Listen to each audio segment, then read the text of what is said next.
ఆంధ్రప్రదేశ్ రాష్ట్రం ప్రకాశం జిల్లా ఖమ్మం మండలం ఎల్కోట గ్రామం.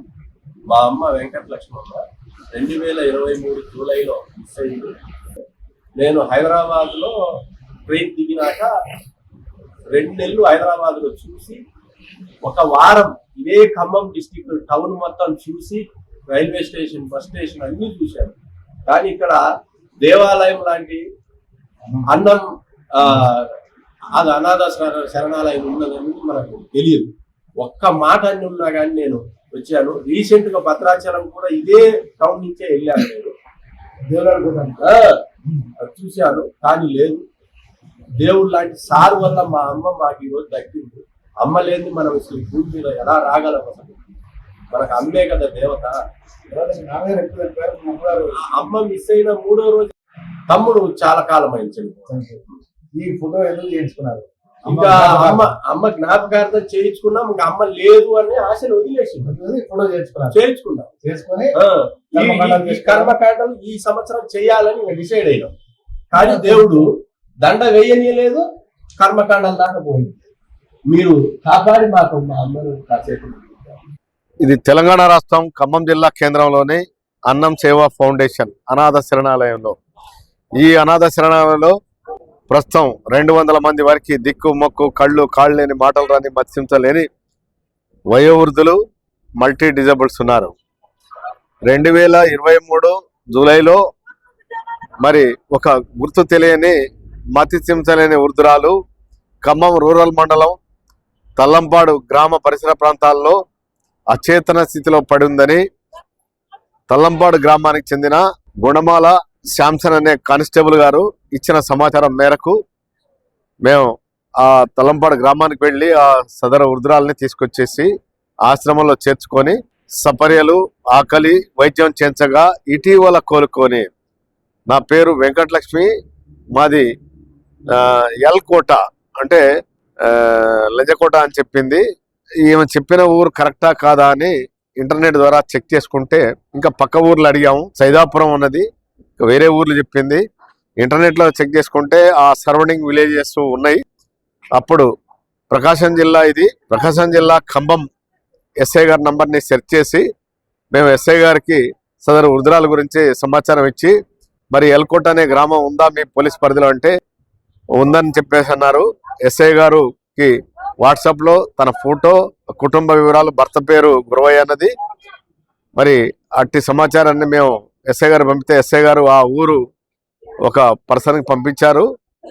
అతను గుర్తుపట్టి ఈమె మా అత్తనే అన్నాడు. అంటే పిల్లనిచ్చిన అత్త అని అంటే కాదు, వాళ్ళు యాదవులు, మేము కమ్మోరం అన్నారు. అంత కలిసిమెలిసి ఉన్నారు.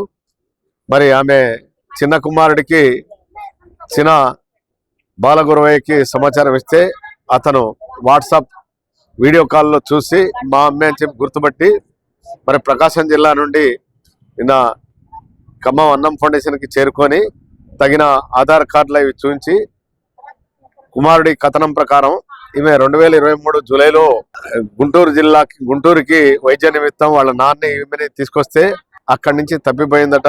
ఆ కుమారుడు మరి ఆ ట్రైన్ రూట్ ద్వారా హైదరాబాద్ దాకా వచ్చేసి 2 నెలలు తన్ని ఆటోలో విచారించుకొని వివిధ ప్రాంతాల్లో అది వెతికి వేసారి ఇంకా ఊరుకొని ఈమె వెళ్ళిపోయిన తర్వాత తండ్రి 3 రోజులకే మరణించాడట.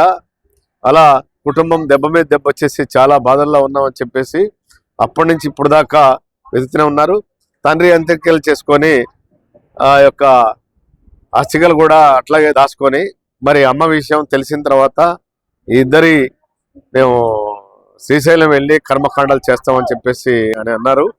మరి వాళ్ళ అమ్మని చూసి కన్నీళ్ళ పరివంతం అయి మరి మా అమ్మ మాకు జన్మనిచ్చింది.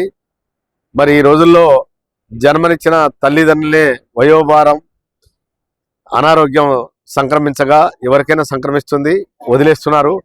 కానీ ఈ యొక్క కుమారుడు నిజమైన తల్లిదండ్రుల రుణం తీర్చుకుంటున్నాడు. మరి ఈమె ఆచూకీ లేదని కర్మకాండాలు చేయాలని ఆ ఫోటోని ఫ్రేమ్ కట్టించుకొని కూడా సిద్ధంగా ఉన్నాడు. కర్మకాండాల్లో ఆ ఫోటో పెట్టి చూపించుకోవాలని. మరి ఆమె చెల్లెని మరి ఇంకా కుటుంబ సభ్యులతోటి వెంటనే కారులో వచ్చేసి అతనికి అనారోగ్యంతో ఉండి క్యాన్లో పెట్టుకొని ఆ క్యాన్లో కూడా తీసేసి మరి అమ్మ కోసం అనుబంధాలని చూసి అన్నం ఫౌండేషన్ తరపున వెంకటలక్ష్మి గారితో పాటు ఆమె కొరకు వచ్చిన ముగ్గురికి కూడా మేము ఫౌండేషన్ తరపున సన్మానం చేసి మాకు చాలా సంతోషపడ్డాం. మరి లేడనుకున్న అమ్మని మాకు అప్పగించినందుకు అన్నం ఫౌండేషన్ కృతజ్ఞత తెలియపరుస్తూ జీవితాంతం రుణపడి ఉంటామన్నారు. దయచేసి ప్రజలారా అర్థం చేసుకోండి. చెత్త కుప్పల్లో ఉండి మతిస్థిమితం కోల్పోయిన వారిని పిచ్చివాళ్ళుగా భావించకుండా మానవుడిలోనే దేవుడున్నాడు, దీనుడిలోనే దేవుడున్నాడని భావించి అలాంటి వ్యక్తులు తారసపడితే మీరు ఇంటికి తీసుకుపోక్కర్లేదు, ప్రభుత్వానికి అధికారులకు సమాచారం ఇవ్వాల్సిందిగా, తద్వారా వాళ్ళు బాగా ఆ కుటుంబాలకు చేరతారు. ఈ యొక్క కార్యక్రమాన్ని ప్రజలందరూ దైవకార్యంగా భావించి ఆలోచించవలసిందిగా వేడుకుంటున్నాం. ధన్యవాదాలు.